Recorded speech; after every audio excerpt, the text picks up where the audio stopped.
Assalamu alaikum ballar. Wa alaikum assalam. Bugün iki taqirib o'tamiz. Birisi mat harflari, ikkinchisi sebep mat. Mat harflarini bizda 3 harf yotadi. Qanday harf? Alif, Alif, vav, және yay harflari alif mat harflari deb aytiladi.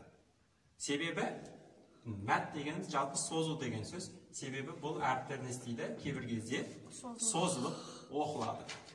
Мысалы, o'qiyықшы. Va sozulmaydi. va ma lana qola Va sozulmaydi. Qola. Endi erejesi qanday degan кезде, mынау alif sozuladi ekan. Егерде alif harakatsiz bo'lsa, alif nima harakatsiz bo'ladi? Alif harakatsiz bo'lsa, немесе кейбір кітаптарда alif sukundu bo'lsa deb keladi. Alif sukundu bo'lsa, alif harakatsiz bo'lsa degan so'zning ikkovi ma'nosi bir. Өйткені sukun degan so'z harakatsiz degan so'z. Agarda alif harakatsiz bo'lsa, erejesi. Aldi fathali bo'lsa, alifni sozamiz. Va ma. Мысалы, alif harakatsiz, aldi ne? Fathali. Alif so'z. Lana. Now alif harakatsiz. Aldı fathali sozamiz. Qola sozamiz. Жақсы. Endi kelesi mınani o'qiylik. Burasına u'du sozamiz. Ne үшін? Buda da ereje var. Егерде vav harakatsiz bo'lsa, кейбір кітаптарда sukundu bo'lsa deb beradi. Vav sukundu bo'lsa deb. Vav sukundu bo'lsa, vav harakatsiz bo'lsa degan ikki ma'nosi bor. Vav sukundu bo'lsa, ballar 1 minutni naqa o'tira turib birev aldiga. Nur, sen naqa o'tirib bölük o'tira turibdir. Söylemeyin. Егерде vav harakatsiz bo'lsa, aldı dammalı bo'lsa, vavdu sozamiz. Kunu. Mınani o'qiylik. Quddun Qurun. Qurun. Ya, mınау vav ne bo'ldi? O'zi harakatsiz aldı damaqni onu ne isteymiz? Sozamiz. Qurun. Kelesi. Mınani o'qiymiz. Lafi. Nav yayni so'zliq. Ne үшін? Өйткені yay harakatsiz, aldı kasraxti. Mınani o'qiymiz. Na'im. Nan so'zliq. Ne үшін?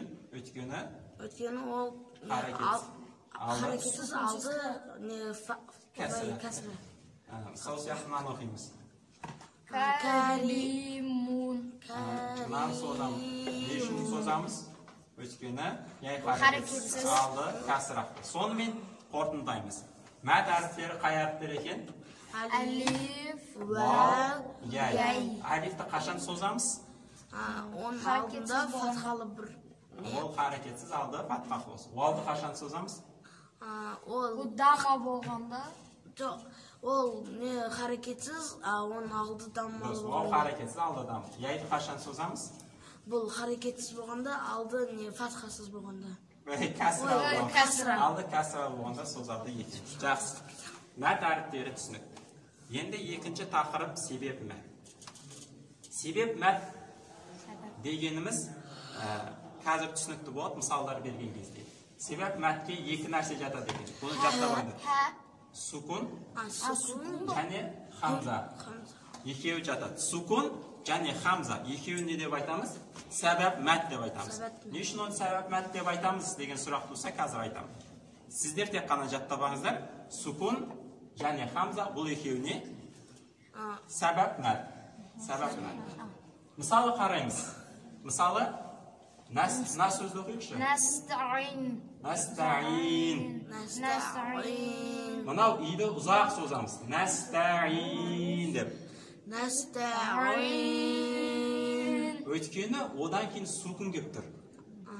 Егер mat harfinden кейін sukun kelсе, оны uzoq sozadi ekенбіз. Қараңыз, ал sukun жоқ болса, егер мына жерде мысалы Nasta'ina депсе, мысалы да, наны созбай оқимыз. Бір азақ созамыз. Nasta'ina деп. Ал егерде мына жер sukun болса, uzoq sozadi ekенбіз. Nasta'in.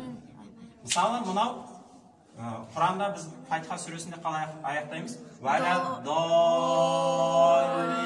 Мынаны ұзақ созамыз, толқын тұрады төбесінде, иә, ұзақ созасың деп. Не үшін ұзақ созамыз? Өйткені мә әрпінен кейін сукун келіп тұр. Кән сукун. Мынау екі лоны көріп тұрсыңдар мына жерде.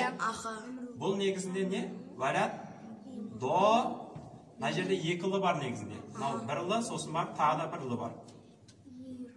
Мынау таштит деген сөз, мына жерде екі лы бар деген сөз. Бүйтіп тұрған сөз не? Екі лы бар мына жерде. Біріншісі мынандай лы, екіншісі мынандай лы. Валят доллин деп. Яғни мынау алифтен кейін сукун келіп тұр. Мына таштиттің бірінші лысы сукунды. Сол үшін не істейміз? Ұзақ созамыз. Валят доллин деп. Бұны не үшін түсіндіріп атқанын қазір айтамын. Сол сияқты, мысалы, мәт әрпінен кейін хамза келсе де ұзақ созады екенбіз. Мысалы, мынаны жә деп оқимыз. Жә деп оқимыз. Егер де вальсір. Мынау хамза жоқ болса, біз созбай оқитын едік, ұзақ созбайтын едік. Жә деп оқитын едік. Жә. Егер хамза келгендіктен не істейміз? Ұзақ созамыз. Жә.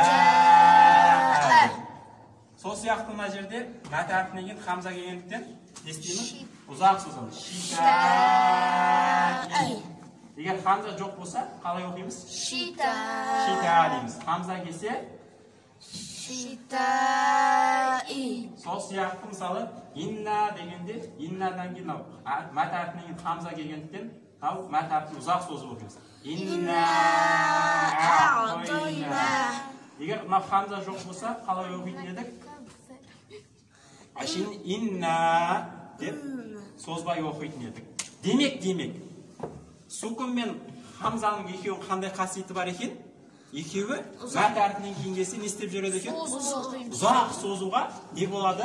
Себеп болады екен. Сондықтан да оларды себеп мәт деп айтады. Себеп мәт деген сөз сукун немесе хамза мәт әріптерінен кейін келсе не істейді? Ұзақ созуға себеп болады. Сол үшін бұл екен сукун мен хамзаны себеп мәт деп айтады екен. Енді тағы да бір нәрсе өтеміз. Сукун екі түрлі болады екен. Сукун бар ма? Кәдімгі сукун жоқ. Осы сукун не істейді? Екіге бөлінеді екен. Сукун арт, сукун ләзім деп. Қазір мен сіздерге түсіндіремін. Не ол сукун арт, сукун ләзім деп. Екіге бөлінеді. Сукун арт, біреусі. Екіншісі сукун ләзім. Ләзім деп екіге бөлінеді. Қараймыз. Ал оқиықшы. Әл-әламин. Әл-әламина. Мысалы, Фатиха сүресінде оқимыз ғой. Алхамдулиллахи роббил әламин деп сукунмен оқимыз. Не істейміз? Сукунмен оқимыз. Бірақ кітапқа қарасаң, бүйтіп жазылып тұрады. Әламина деп жазылып тұрады. Не үшін біз Алхамдулиллахи роббил әламина деп фатхамен оқымаймыз? Не үшін сукунмен оқимыз? Өйткені ол соңы бітіп қалады. Сөздің соңында келген кезде харакеттерін естейміз. Сукунға ауыстырып оқимыз. Осындай сукунды сукун арт деп айтамыз. Яғни басында харекет болған, сөздің соңында келсе не істеп жүрген? Сукун болып кеткен. Кейіннен пайда болған сукундарды сукун арт деп айтады. Мысалы, Алхамдулиллахи роббил әламина негізінде. Бірақ әламин деп оқимыз. Ар-Рахмани Рахими негізінде. Кітапты ашып қарасаң, Ар-Рахмани Рахими деп тұрады. Бірақ біз не істейміз? Рахими дегенді қалай оқимыз? Рахим деп сукунмен оқимыз. Мынау сукунды не деп айтады? Сукун арт. Не үшін? Өйткені ол сөздің соңына келгендіктен харекеттің орнынан істеген? Сукунға айналып кеткен харекет. Мысалы, Малики яуми дина деп тұрады. Фатхамен тұрады. Малики яуми дини деп тұрады. Мысалы, Малики яуми дини деп тұрады. Бірақ не деп оқимыз біз? Малики яуми дин. Сукунмен оқимыз. Мына сукунды не деп айтамыз? Арт. Арт дейміз. Өйткені ол харекеттің орнына пайда болған. Демек, сукун арт дегеніміз сөздің соңында тоқтаған кезде харекеттің орнында пайда болған нені айтамыз? Сукунды айтамыз. Ал сукун ләзім деп басқа сукунның бәрін айтамыз. Кәдімгі сукундар тұрады, тоқтаған кезде пайда болмаған. Баяғыдан болған сукунды не деп айтамыз? Сукун Ләзим деп айтамыз. Мысалы, оқиық. Алхамдулиллахи роббил. Мысалы, мынау сүкін кейіннен пайда болған ба? Баяғыдан тұр ғой? Мынау м-ның үстіндегі сүкінші? Баяғыдан тұр. Сол сияқты, мынау не айтасыз бұл? Роббил аламина. Аламин деп тоқтаймыз, я? Мына жерде не дейміз? Аламин деп тоқтаймыз. Мынау сүкінші? Арт сүкін. Дұрыс. Жақсы. Енді бізде мысалы кітаптан андай мысал берген, қоф деп болған. Қофтағы сүкін ләзім деп айтқан. Түсініксіз, я? Өйткені қофты оқыған кезде біз негізіне былай оқимыз. Қофты оқылуы мынандай. Қоф деген әріп бар ғой, кәдімгі алфавиттегі. Негізі оқылуы мынандай. Қоф. Осы қоф дегендегі мына сүкін ләзім. Бұрыннан пайда болып, бұрыннан бар сүкін деп айтылады екен. Қофын болмаған бұл әсінде, немесе қофин болмаған. Қоф па ол қоф, сүкін не? Ол қандай сүкін? Ләзім. Ләзім сүкін. Мысалы, кітапқа берген мысал. Және де доллән деген сөзді алайық. Доллән деген сөзде, мына жерде сүкін бар ма доллән деген сөзде? Бар. Қанды сүкін. Егер долләнді ашып жазсақ, мынандай екен. Доллән, тәшдид тұр ғой. Бұл жерде ш сияқты тәшдид белгісі екілі бар деген сөз. Доллән, бірлі екіншісі. Осы тәшдидтің ішіндегі бірінші лы бар ғой. Осы сүкін не? Қандай сүкін? Ләзім сүкін. Баяғыдан қойған сүкін. Өйткені әсілде долилин болмаған бұл. Долилун болмаған. Баяғыдан не істеген? Осы сүкін болған. Сонымен сүкін арт дегеніміз қандай сүкін? Сөздің соңында келетін сүкін. Сөйтіп, кейін пайда болады. Тоқтаған кезде. Ал сүкін ләзім деген? Баяғыдан тұратын сүкін. Сүкінді айтады екенбіз. Бисмилlah. 12-ші дәріс. Мәт дегеніміз не дейді? Дыбысты созып оқу. Мәт әріптері неше? Үшеу, олар алиф, вау, яй. Алиф қашан мәт болады? Алиф сүкінді болып, өзінен алдыңғы әріп фатхалы болса, алиф мәтке айналады. Мысалы, уә мә, ләнә деген сияқты. Вау қашан мәт болады? Вау сүкінді болып, өзінен алдыңғы әріп тамақты болса, вау мәтке айналады. Мысалы, куну.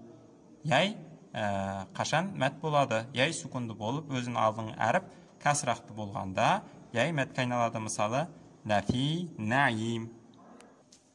Сәбәп мәт, 13-ші дәріс. Сәбәп мәт дегеніміз не? Мәт әріптерінің бір әлифтен артық созылуына себеп болатын белгі. Яғни ұзақ созуға себеп болады. Себеп мәт нешеу? Екеу, хамза және сүкін. Сүкін қанша түрлі болады? Екі түрлі. Сүкін ләзім және сүкін арид.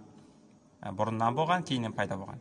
Сүкін ләзім қандай сүкін? Бұрыннан болған және үнемі тұратын сүкін. Мысалы, қоф, долән сөзіндегіде дейді. Мысалы, қоф дегенде бізде бұл негізінде мынандай қоф.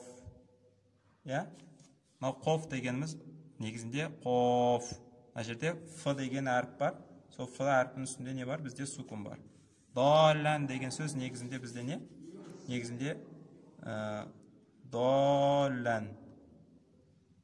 Долән. Осы тәшдидтің ішінде екі ләм бар. Біріншісі сүкінді, екіншісі харекетті. Осы сүкінді айтып атыр, ләзім сүкін деп. Міне осы мысалдағы қоф сөзіндегі ф әріпінің сүкіні дейді. Қоф сөзіндегі ф әріпінің сүкіні. Долән сөзіндегі бірінші ләм әріпінің сүкіні. Долән сөзіндегі не? Бірінші ләмнің сүкіні, сүкін ләзім дейді. Сүкін арид қандай сүкін? Харекетті әріптерде, харекеттің орнына пайда болатын сүкін. Мысалы, настаину тоқтаған кезде не болады? Настаин болады. Настаин сөзіндегі нун әрпінің сүкіні дейді. Нун әрпінің сүкіні, сүкін әріп деп айтылады дейді.